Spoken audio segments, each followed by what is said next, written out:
Savais-tu que les fermetures éclairs ont un système de verrou?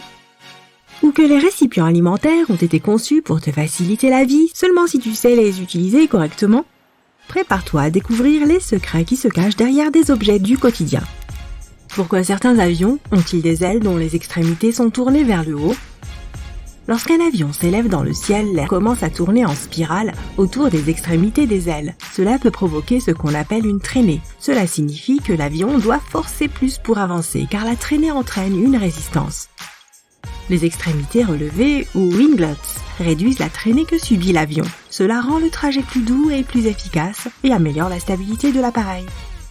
De nombreux pays du monde ont commencé à explorer le vent comme moyen de produire de l'électricité. Cela implique l'utilisation de grandes éoliennes. Ces machines géantes ont des pales massives qui prennent le vent. Cela les fait tourner, générant ainsi de l'énergie qui peut être ajoutée au réseau électrique. Tu penses peut-être que ces pales ont des bords lisses, comme ceux que tu trouverais sur un ventilateur, mais ce n'est pas le cas. Elles sont en fait recouvertes de petites dents pointues appelées des serrations et semblables à ce que tu verrais sur une scie. Les personnes qui vivent près des éoliennes apprécient ces dentelures. Non seulement elles réduisent le bruit lorsque les pales tournent, ce qui les rend beaucoup plus silencieuses, mais elles réduisent aussi la distance que ce bruit va parcourir. Tu as certainement un mixeur et tu l'utilises sans doute mal. Quand tu prépares un smoothie, par exemple, tu mets tous les fruits et légumes dedans avant de les recouvrir de ton liquide préféré. Puis tu allumes l'appareil qui tremble, se débat et donne l'impression qu'il pourrait faire sauter un fusible. Eh bien, il vaut mieux mettre les liquides en premier, puis ajouter les solides. Les lames n'auront pas besoin de forcer autant pour tourner dans le liquide. Cela créera un effet tourbillon et l'appareil sera capable de tirer les aliments solides vers le bas et de tout mélanger uniformément. Ton prochain smoothie aura moins de morceaux. Avec la banque en ligne, tu manipules certainement peu de chèques. Et la prochaine fois que tu envoies un, regarde de près les lignes de signature au recto et au verso. Tu auras peut-être besoin d'une loupe. Ces lignes sont en fait des mots vraiment minuscules, appelés micro-impressions. Elles rendent plus difficile l'impression de faux chèques. Les lettres MP sont indiquées sur le chèque, souvent près de l'endroit où se trouve la signature. Les mots qui composent ces lignes peuvent être n'importe quoi, de signature autorisée à document original. La plupart des imprimantes sont incapables de reproduire les micro-impressions, ce qui facilite la détection des faux chèques. Le désinfectant pour les mains est partout de nos jours, et même s'il est très utile pour garder tes doigts exempts de microbes, il a d'autres fonctions cachées. Certains d'entre nous ont déjà fait l'erreur d'utiliser un feutre indélébile sur un tableau blanc. Heureusement, ton désinfectant pour les mains peut faire disparaître cette marque tenace. Il peut aussi aider à nettoyer les fenêtres, les lunettes de soleil et les miroirs. As-tu un porte-clés magique pour ta voiture? La plupart des porte-clés de voiture sont conçus pour verrouiller et déverrouiller les portières. Et certains te permettent même de démarrer ta voiture à distance.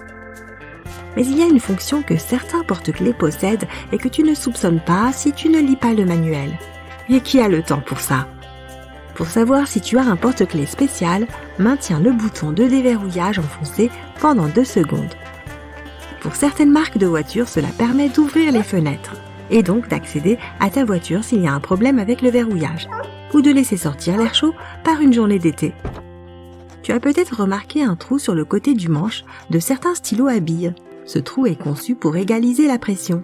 Le trou garantit que la pression interne et externe soit la même, ce qui permet à l'encre de s'écouler librement dans la pointe.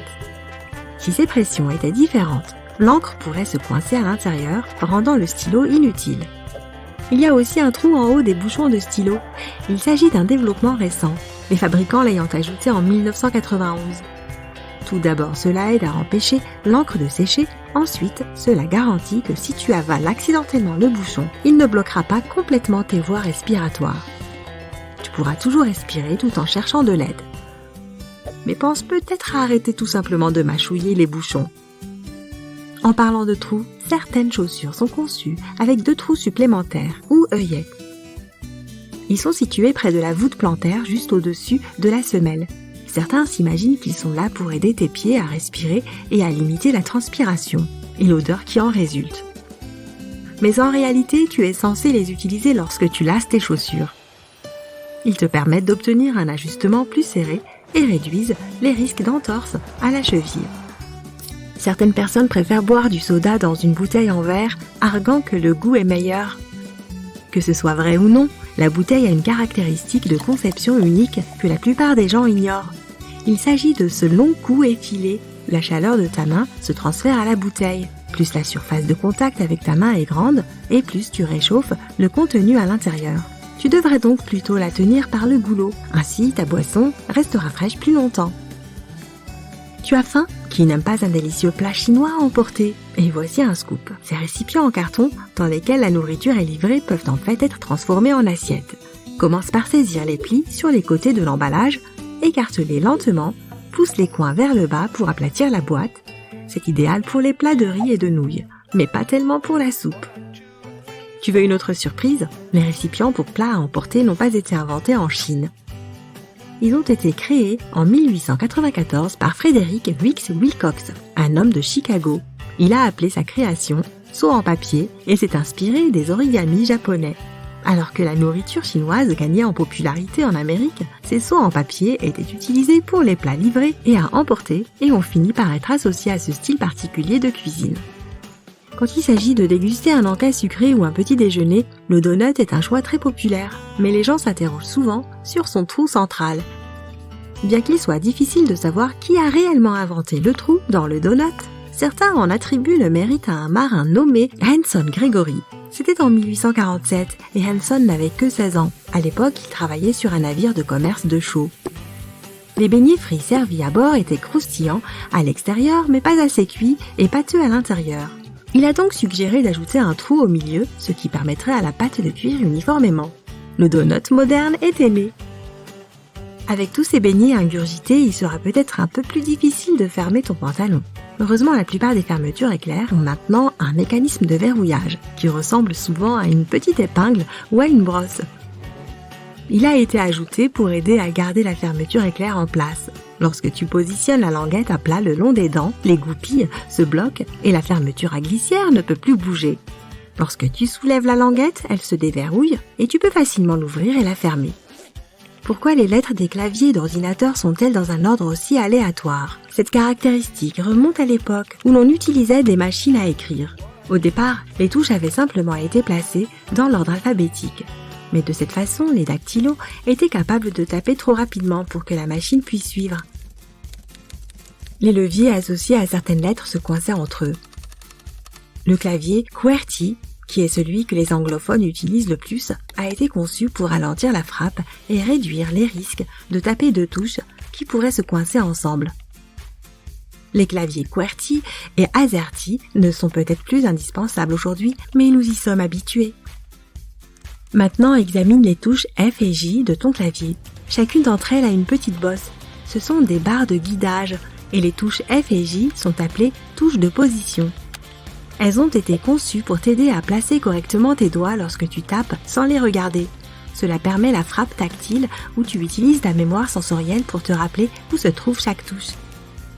Pour que cela fonctionne, tu dois placer tes doigts dans une position spécifique avant de commencer. Il s'agit de QSDF pour la main gauche et JKLM pour la main droite. C'est particulièrement utile si tu dois transcrire quelque chose pour ton travail.